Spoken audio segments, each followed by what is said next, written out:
Welcome to Global Movies Recap. Hey guys, today we're taking a look at a really awesome sci-fi flick called Ex Machina. Be sure to enjoy.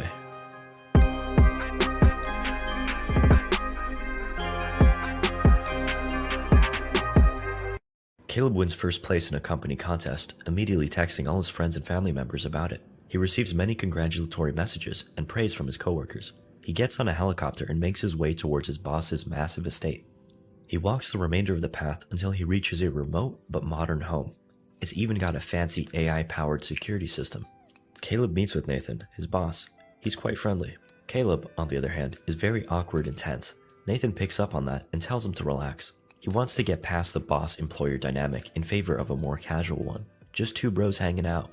Nathan shows him around the place and explains that his keycard only grants him access to the rooms he's allowed to visit. They both head into Caleb's new room when Nathan shares with him that he'd like to show him the latest research project he's been working on. However, Caleb must first sign a non-disclosure agreement. Caleb is initially hesitant, but ultimately agrees.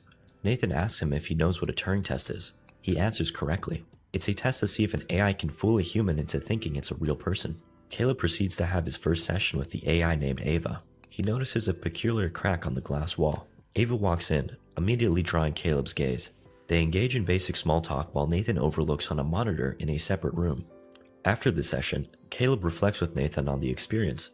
Initially, Caleb wants to talk about the nitty-gritty details of how Ava works, but Nathan asks him how he feels about Ava. He says she's amazing. Caleb heads to the bathroom before bed, and we get a look at some interesting scars on his back. He lays in bed and decides to turn on the TV. To his shock, he has access to the house's security cameras. He spots Ava and watches her. She places her hand on a wall-mounted interface, and suddenly, Caleb's room is bathed in red light. Emergency power has been triggered, and Caleb is locked in his room. The power is quickly restored, but a spooked Caleb leaves his room in search of answers. He walks past a creepy display of prototype robot heads before entering a dimly lit room. He tries to use the phone, but his card declines him. From the shadows, Nathan speaks up telling him he doesn't have access. He's surrounded by empty beer bottles. Caleb questions him about the power outages and lockdown. Nathan tells him he's working on it and to relax in the event of another one. Caleb heads back to sleep. The next morning, a beautiful but silent woman enters his room, leaving him breakfast. He gets out of bed and greets Nathan, who asks him his strategy for his second session with Ava. Caleb speculates on the effectiveness of the test. He's not sure if he's taking the right approach to figure out if Ava is a mere simulation of consciousness versus the real thing. Nathan tells him to cut out the textbook analysis and to instead give him simple answers. He praises his earlier answer that Ava was amazing, and now asks him to wonder how Ava feels about him instead. Caleb begins his second session with Ava. She opens up a bit and shows him a drawing she made. Caleb, on the other hand, continues with the same old carefully crafted questions intended to study her response. Ava isn't a fan of this and instead asks Caleb to be her friend. She adds that if they are indeed friends, then their conversation shouldn't be so one-sided. Caleb begins to open up about himself. He's 26, lives in Long Island, and is a survivor of a car accident that took both the lives of his parents. He spent his time in the hospital learning to code, and by the time he went to college, was already an advanced programmer. Ava asks Caleb about his relationship with Nathan. Are they friends? Good friends? Caleb responds, they're friends, but they've also only just met. Suddenly, the power cuts out. The room goes red, and the cameras point down. Ava whispers to Caleb and looks at him with scared eyes. She tells him that he's wrong, and that Nathan can't be trusted. Caleb and Nathan recap the events of the session as his silent maid accidentally spills wine on Caleb. Nathan furiously berates her, but Caleb tells her it's okay. Nathan tells him not to waste his time since she's Japanese and doesn't speak English. He shoos her away. Caleb doesn't mention anything out of the ordinary to Nathan, even when pressed about what happened during the outage. Caleb watches Ava through the TV before bed. She locks eyes with the camera, and Caleb reflexively smiles. The next morning, Nathan waits outside Caleb's door and takes him to see where Ava was created. He explains that he hacked the world's network of mobile phones, harnessing their cameras and microphones to teach an AI how to understand human faces and language.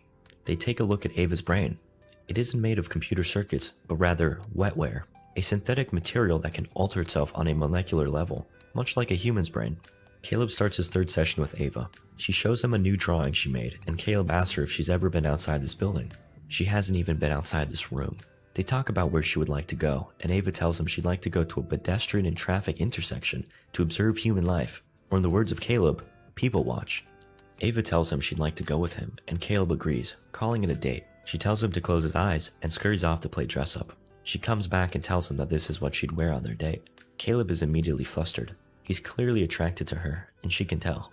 She confronts him about it and tells him she's able to read his feelings through his micro-expressions. She asks if he thinks about her when they're apart and wonders if he watches her on the cameras. Caleb begins to display discomfort. Once again, Caleb watches Ava at night. She's undressing, and he's watching very intently. The next morning, Caleb asks Nathan about the reasoning behind Ava's sexuality. Is it programmed?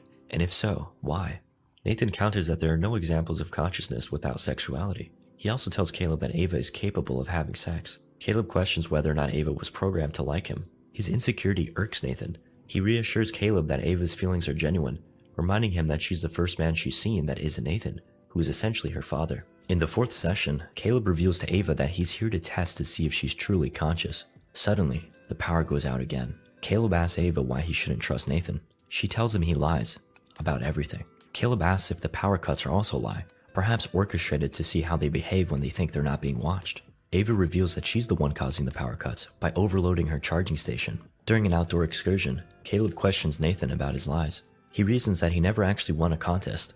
Instead, he must have been carefully selected for this task. Nathan reassures him that he was chosen because he was the best programmer at his company. In the shower, Caleb daydreams about being outside with Ava. Meanwhile, Nathan pummels a heavy bag, then grabs Kyoko, his maid, and passionately makes out with her.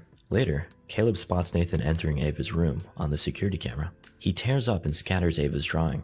Caleb goes off in search of Nathan. He instead finds Kyoko. He tries to talk to her, but her only response is to undress. He stops her, telling her she doesn't have to do that. Nathan enters the room and reminds Caleb that she doesn't speak English, but she does dance. He flips a switch and music plays as the room changes colors.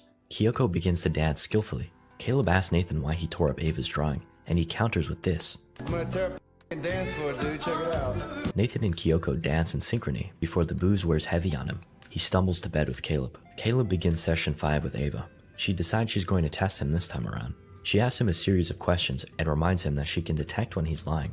The questions begin as innocent ones, like, what's your favorite color? And what's your earliest memory? Then, Ava asks him if he's a good person. Caleb lets out a nervous laugh, remarking that he's entered a minefield since she's a walking lie detector. He eventually answers yes, and Ava accepts his answer. She asks him what will happen if she fails Caleb's testing. Ava shuts the power off and shows Caleb the torn up drawing from last night. She tells him she wants to be with him, and asks him if he feels the same way. After the session, Caleb asks Nathan why he decided to create Ava. He responds saying it was never a decision, that the arrival of strong AI has been an inevitability for decades. A simple matter of when, not if. He tells Caleb that he believes the next model, after Ava, will be the true breakthrough. This troubles Caleb deeply. Caleb asks Nathan what will happen to the old Ava. He tells him that the body will remain, but the memories will be gone. Nathan proceeds to get drunk back at the house. He passes out, and Caleb snags his keycard. He goes to his room and looks over the security footage from the past. He's horrified to see all the different AI models that Nathan has created and destroyed. Caleb watches as one of the models begs to be let out. Nathan, of course, refuses. She is seen banging on the walls until her robotic arms break into pieces. Caleb walks off and sees Kyoko in Nathan's bedroom. She's naked. He inspects the doors in the room to find the bodies of the various robotic women he saw in the videos. Kyoko stands up and shows Caleb what she really is, silently tearing off the artificial skin on her belly and face, revealing a machine underneath. Caleb is terrified and unable to sleep. He keeps thinking about what he saw. He heads to the bathroom and inspects his eyes and mouth. Perhaps he too is a robot. He takes his razor blade and cuts into his arm, inspecting his insides. During his 6th session with Ava, Caleb waits for her to trigger a power cut before revealing to her that Nathan intends to effectively kill her by rewriting her programming. She asks Caleb to help her, and he agrees, having already formulated a plan which he intends to execute on tomorrow. He's going to get Nathan drunk, steal his keycard, and override his security protocol so that he and Ava can flee while Nathan gets locked inside. All Ava needs to do is trigger a power cut at 10 p.m. tomorrow. The following morning, Nathan exchanges pleasantries with Caleb about his final day. Caleb proposes a toast with alcohol, but Nathan declines. He realizes he's been drinking too much lately and has, to Caleb's dismay, started a detox. Nathan asks Caleb if Ava has passed the Turing test. He says yes, without a doubt. This surprises Nathan considering Caleb's earlier skepticism about the simulation versus actuality argument. Nathan asks Caleb to consider whether or not Ava is simply pretending to like him so that she can escape. He confronts Caleb about his breakdown in the bathroom and tells him he's been having his head screwed with. Caleb calls him a bastard, but Nathan understands why he'd think that. He tells him he's off the hook and takes him to his room to show him the moment he installed a battery-powered camera into the room. With this camera, he was able to see Caleb scheming despite the power cuts. Nathan reveals that the real test was Caleb. In order for Ava to escape, she'd have to utilize self-awareness, creativity, empathy, sexuality, and manipulation, all markers of a true conscious intelligence. Caleb realizes that he wasn't chosen because he was a good coder or had a strong intellect. He was chosen because he had no girlfriend, no immediate family, and had a good moral compass. Caleb asks Nathan if he used his search history to influence Ava's design. He chuckles and admits to it. The power cuts, and Nathan teases Caleb, then asks him what exactly he would have done to escape. Caleb explains that he was going to reprogram the security protocol to unlock everything during power cuts, instead of the reverse. Nathan remarks that might have worked. Caleb cheekily agrees, stating that they're about to find out. Nathan is stunned. Caleb explains that he figured Nathan was probably still watching during the power cuts, so he actually reprogrammed the security system the previous night when Nathan was drunk. Nathan checks the security cameras and sees Ava outside her room. Ava meets up with Kyoko, and they have a conversation that is not shown to the viewer. Nathan knocks out Caleb and heads over to Ava. Ava charges Nathan, but he overpowers her easily, then breaks off one of her arms. Nathan begins dragging Ava back to her room when he walks into a knife that Kyoko is holding. He turns around in shock as he begins to bleed out. He destroys Kyoko, but Ava pulls the knife out and stabs him again. The knife enters him smooth as butter. He collapses, and Ava takes his keycard. She makes her way to where Caleb is and tells him to stay there. Caleb watches from the window as Ava picks out a new arm, skin, and hair from Nathan's collection of old robots.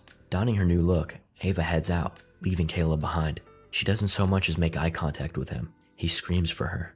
Caleb attempts to break free to no avail as Ava leaves on the helicopter intended for him. We last see Ava in the middle of a busy intersection, watching people. Thanks a lot for watching, guys. If you like this video, please consider subscribing to our channel. I'll be back with another interesting movie recap. Until then, take care.